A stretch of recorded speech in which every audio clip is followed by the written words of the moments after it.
বন্ধুরা, money plant bushy হচ্ছে না, মানি প্ল্যান্টের পাতাগুলো ছোট ছোট হচ্ছে। গাছকে ঠিক মতন করে আপনারা পরিচর্যা করতে পারছেন না, কি খাবার কখন দিতে হবে সেটা আপনারা জানেন না। তার পরবর্তীতে কিন্তু আপনাদের গাছের পাতা হলুদ হয়ে ঝিমিয়ে যাচ্ছে, অথবা গাছের পাতা ডালগুলো নষ্ট হয়ে যাচ্ছে।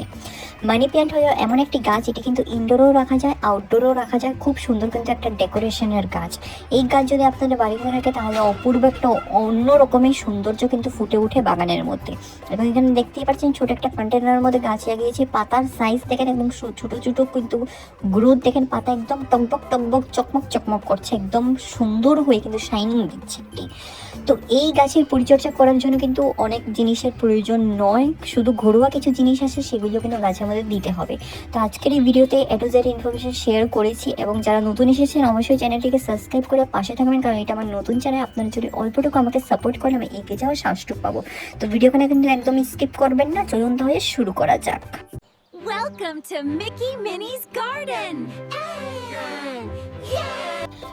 নমস্কার বন্ধুরা, কেমন আছেন সবাই? মিকি মিনিস গার্ডেন্সের মধ্যে আপনাদের সকলকে স্বাগত জানাচ্ছি।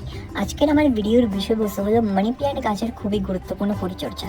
এমন একটি গাছ, এটা ডাল এনে আপনারা প্রতিস্থাপন করে দেন জমিতে অথবা টাবের মধ্যে, খুব সুন্দর কিন্তু গ্রোথ হয়ে যায়, তা নিয়ে একদম টেনশন করতে হয় না। দেখতেই পাচ্ছেন এই গাছটি জমির মধ্যে লাগানো। সাপোজ সিস্টেমের দরকার, যদি সাপোজ সিস্টেম না থাকে তাহলে কিন্তু গাছের পাতা নিচের দিকেই বেয়ে বেয়ে বেয়ে বেয়ে যেতে থাকবে।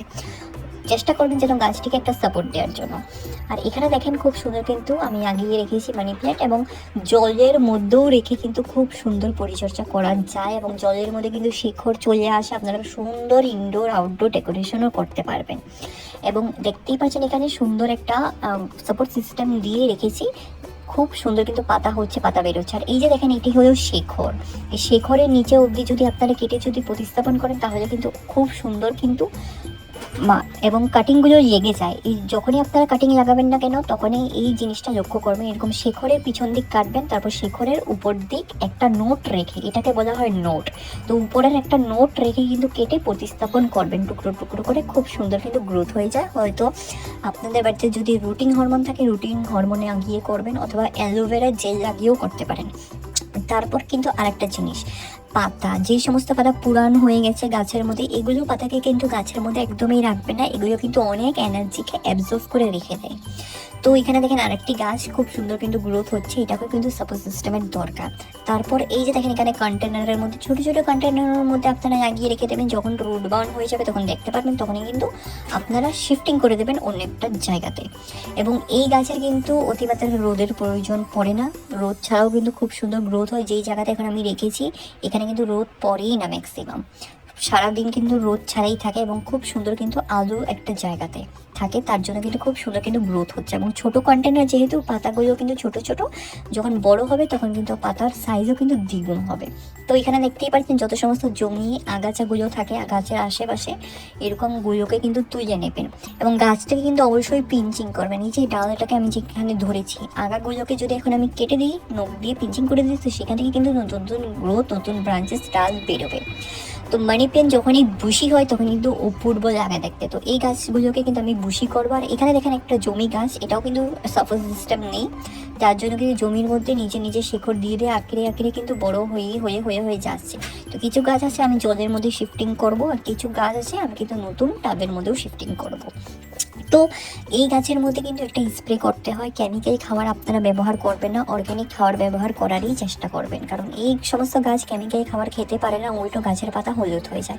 তো এখানে দেখেন এই ছোটো বোতলের মধ্যে জলের মধ্যে আমি চুবিয়ে রেখেছি, খুব সুন্দর কিন্তু গ্রোথ হয়ে গাছ একদম বৃদ্ধি হওয়া শুরু করে দিয়েছে। তো জলের মধ্যে যখন আপনারা রাখবেন না কেন, জলগুলোকে কিন্তু চেঞ্জ করার চেষ্টা করবেন, সপ্তাহের পর পর কিন্তু জলগুলোকে বদিয়ে বদিয়ে দেবেন। তারপর অর্গ্যানিক খাবার হলো নাইট্রোজেন, নাইট্রোজেন যুক্ত খাবারই গাছের মধ্যে দিতে হবে। এই যে দেখেন এখানে ভালো করে একটা পেস্ট বানিয়ে নিয়েছি, এখন এই পেস্টগুলোকে কিন্তু আমি ভালো করে ডাইলিউট করে কিন্তু গাছের মধ্যে দেব। এটা হলো নাইট্রোজেন যুক্ত পেস্ট এবং চা পাতার কম্পোস্ট। এই কম্পোস্টটা কিন্তু আমি অনেক দিন অবধি, প্রায় 1 মাস অবধি কিন্তু গাছের মধ্যে মানে ভিজিয়ে এরকম পেস্ট বানিয়ে রেখে দিয়েছি। তো একটা ছোট পাত্রতে জল নিয়ে 1 চা চামচ নিয়ে কিন্তু ভালো করে মিশিয়ে দেবো, কারণ এখন এই যেটা আমি রেখেছি 1 মাস হয়ে গেছে, এটার মধ্যে কিন্তু এখন ভরপুর মাত্রায় নাইট্রোজেন আছে। বেশি মাত্রা দেবো না, নাহলে কিন্তু গাছের শিকড় জলে পুরোপুরি নষ্ট হয়ে যাবে। এখন অল্প পরিমাণ মতো জল দিয়ে এখন এটাকে কিন্তু আমি গাছের শিকড়ের মধ্যে দিয়ে দেবো। এটা হলো একদম অর্গ্যানিক খাওয়া। সপ্তাহে এবং 15 দিনে 10 দিনে একবার করে দেবেন। গাছের পাতা টকবক টকবক করবে, সবুজ হয়ে রঙিন হয়ে ফুটবে, গাছের বৃদ্ধি কিন্তু একদম দ্বিগুণ হয়ে যাবে। আপনারা বিশ্বাস করতে পারবেন না যখনই আপনারা এটা দিয়ে দেখবেন। 4 দিনের মধ্যে কিন্তু কাজ করা শুরু করে দেবে। আর আশা করি আপনাদের সকলের এই ভিডিওখানা ভালো লেগেছে। যদি ভিডিওখানা ভালো লেগে থাকে তাহলে অবশ্যই আপনারা আপনাদের প্রিয় গার্ডেনিং ফ্রেন্ডসের সঙ্গে আমার এই ভিডিওখানে শেয়ার করবেন। আর অবশ্যই আমার পাশে থাকবেন, কারণ এটা আমার নতুন চ্যানেল। বন্ধুরা, আপনারা যদি অল্পটুকু আমাকে সাপোর্ট করেন, আমি এগিয়ে যাওয়ার সাহসটুকু পাবো। তো পরবর্তী একটা নতুন ভিডিও নিয়ে আবার নতুন টোটকা নিয়ে খুব শীঘ্রই আসবো। ভালো থাকবেন, সুস্থ থাকবেন, ধন্যবাদ।